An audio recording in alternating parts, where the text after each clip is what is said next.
दोस्तों, आप सभी ने इजिप्ट के बारे में तो सुना ही होगा, जो कि दुनिया की सबसे प्राचीन और रहस्यमयी जगहों में से एक है, क्योंकि यहाँ हमें दुनिया की सबसे बेहतरीन संरचनाएं और शानदार कारीगरी का नजारा देखने को मिलता है। वैसे तो इजिप्ट अपने पिरामिडों की वजह से दुनिया भर में जाना जाता है, पर हाल ही में कुछ समय पहले यहाँ कुछ ऐसी खोजें भी हुई हैं जिन्होंने दुनिया का ध्यान एक बार फिर इजिप्ट की तरफ खींचा है। तो चलिए जानते हैं हाल ही में इजिप्ट में हुई कुछ सबसे बेहतरीन आर्कियोलॉजिक खोजों के बारे में। Number 9, Egypt's most influential pharaoh. दोस्तों, 2017 में नेशनल जियोग्राफिक की एक रिपोर्ट के अनुसार इजिप्ट और जर्मनी के कुछ आर्कियोलॉजिस्टों को कायरो के पानी में एक 8 फीट लंबा स्टैच्यू मिला है जो पानी के तल में धंसा हुआ है।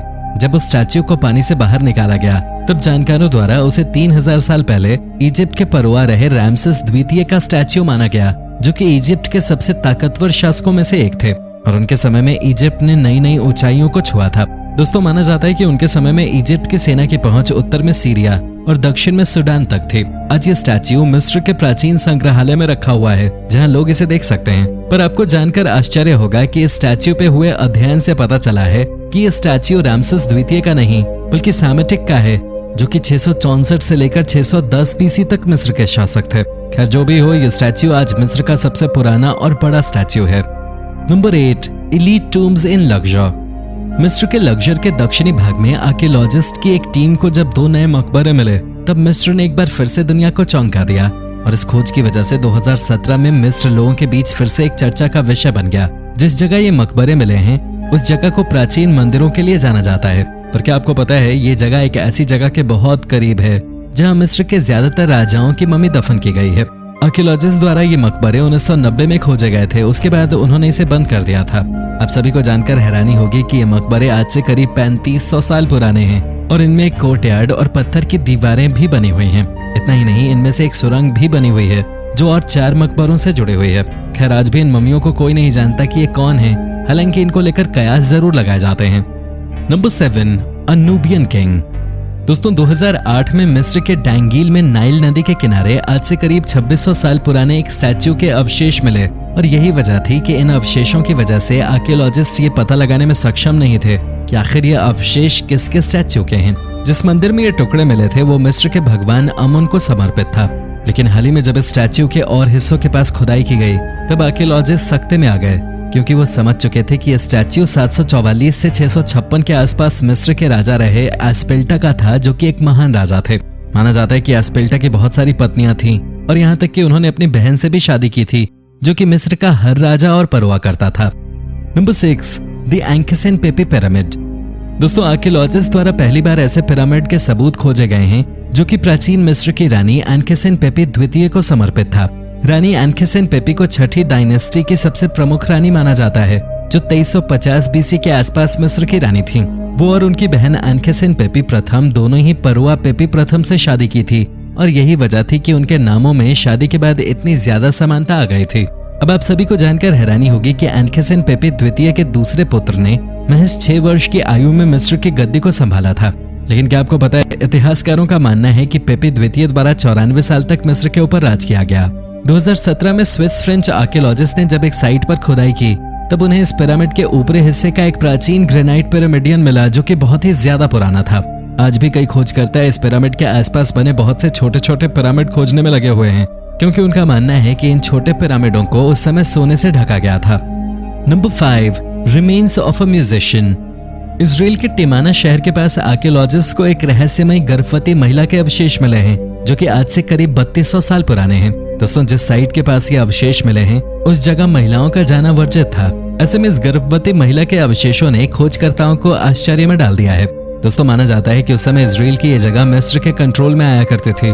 जब इस गर्भवती महिला के अवशेषों को देखा गया तब उसके शरीर के बहुत से हिस्से गायब थे। दोस्तों, टिमाना एक ऐसी जगह थी जहाँ बहुत सी खदानें मौजूद थीं और इसी वजह से वहाँ कोई नहीं जाता था और आज तक उस जगह किसी भी इंसान के अवशेष नहीं मिले थे। और यही बात बार बार खोजकर्ताओं को हैरान कर रहे थे कि महिला अपनी मौत के समय वहां कैसे पहुंची। खैर, इस जगह के पास कुछ मंदिर जरूर थे जो कि इस आर्कियोलॉजिकल साइट से बहुत ही ज्यादा दूर थे। दोस्तों, कई वैज्ञानिक मानते हैं कि शायद ये महिला कोई संगीतकार थी जो इन मंदिरों में मिस्र की देवी की पूजा करने आती थी और जब उसकी मौत हो गई तब उसे यहाँ दफन कर दिया गया। लेकिन ये आज भी एक रहस्य है कि गर्भवती होने के बावजूद भी उसकी मृत्यु कैसे हुई। नंबर 4, द स्टैच्यू ऑफ पटा।